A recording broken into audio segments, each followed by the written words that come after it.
Well, as you know, legislators can pass whatever they want to, but if the governor doesn't sign it, those efforts are lost. The governor has made steadfastly clear for 8 years he refuses to say if he'll sign legislation before it reaches his desk, saying until he sees the final draft, he will not commit. Same is true in lame duck. Likewise, the governor won't weigh in on the process of lame duck in general. Acknowledging both of those things, I tried to get a sense from him if anything good comes from this silly season after the election and before a new administration and legislature take over.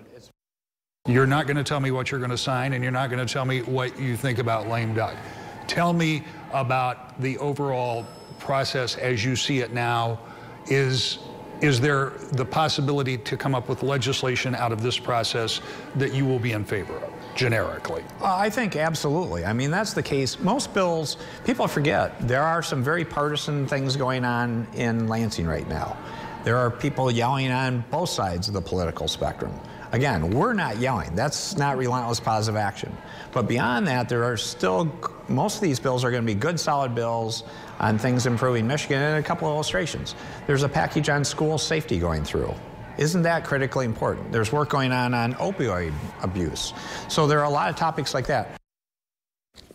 It is true that much of the legislation the governor signs at the end of his term will be largely non-controversial and bipartisan. Still, those issues that deal with ballot issues or changing responsibilities for constitutional offices will dominate the headlines and the chants of the omnipresent protesters. The governor and lieutenant governor talk much more about successes, failures, and the future in our full exclusive conversation this Sunday morning at 10 o'clock on Wood TV 8 for To The Point.